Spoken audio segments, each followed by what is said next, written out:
Blood, I grew up in a place where I'll be happy to die. You might think that I'm mad, but I'm telling you why. See, I'm drawn to the street like a bird to the sky. There's more to this dead-end road than meets the eye. It's for life. See all of them walls I've climbed them. See that faded out tag, that's my writing. I've got 4 brothers and we were living in a 3-bedroom flat with 4 boys in one room, me in another room. The rooms are small, do you know what I mean? I was a little kid, but I always had a dream. We used to sing in the living room with dance routines.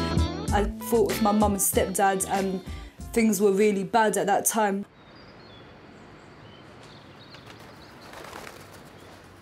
I had a lovely life, a lovely 3-bedroom house, beautiful wife, 2 great kids.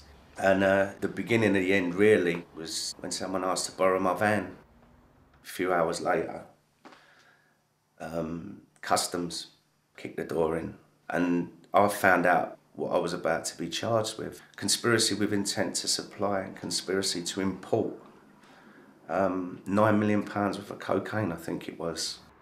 Spent 11 months on remand and they found me not guilty. If only it was just that it cost me, that bit of time, that 11 months. If only that was all. But it's cost me everything. 2004, I'd split up from my missus. She suddenly became bored with me after our son was born. Just, you know, something's happened to women apparently. And she just totally went off me. The day he was born virtually, you know, just I suppose hormonal stuff or something. Just drift apart, don't you? And I sort of found myself homeless. Hold the pain of my life, yeah, ain't nothing changed, it's been the same. I was 16 when I'd been thrown out of home, so I was just hanging around the alleyways all day and night and trying to go around to friends' houses, and their parents didn't want me around and they probably thought I would get them into trouble or something.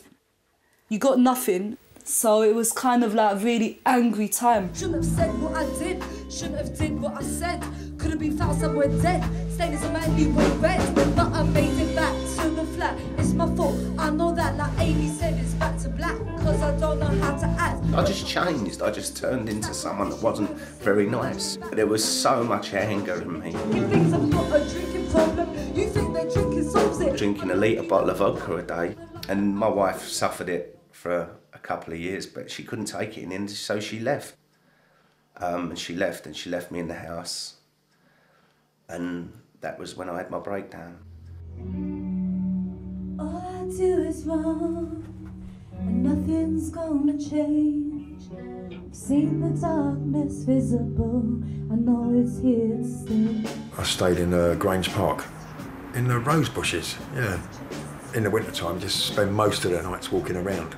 You can't sleep in that because you never wake up. I grew up as a child on the stairs, was always writing lyrics but nobody really cares. Like it's terrifying when you're living in despair with that dark side of me that'll put you unawares, yeah. It's horrendous being homeless. There's nothing worse than having nowhere to call home.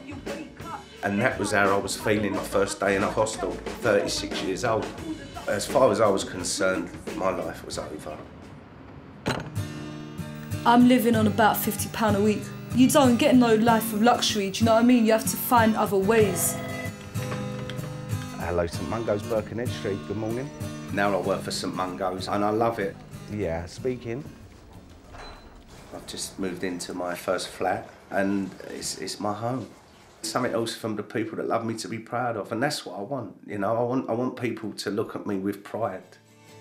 There was a time I was feeling so low. So I'm saying to myself, all right, DK, we gotta do this track, this album, we got a gig. This is like the steps, innit? I'm taking the stairs one stair at a time and I'm getting to where I wanna go. Or maybe I won't get there, but I'm still trying. A part of this show. The Camden calling, local homeless musicians playing shows.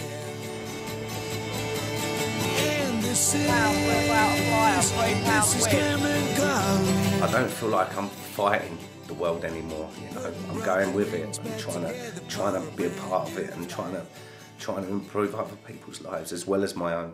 And hopefully I will. And this is Camden calling. Putting broken wings back together for a brand new Good evening, everybody, and welcome to Camden Calling at the Enterprise.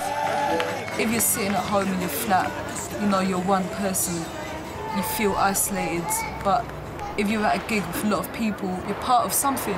The lips broke again, and my legs are hurting me. The money that I spent on drink was meant for electricity. It's on emergency. I sit on my balcony, looking at my empire of dirt and tragedy. Somebody died today. Somebody could have died yesterday. That's what Camden Calling does. It gives people a platform. It's about the connection that you make, and the thing is, you're all in it together. Feeling small, thinking what's the point anyway? I left the block and took a walk down the alleyway. We're all trying to leave something, so that's what I'm doing too. Filter blast into space like the TARDIS. Got doctors who don't even know I'm an artist. What's their solution? Not the dosage, regardless. My advice to you: find out what you wanna do.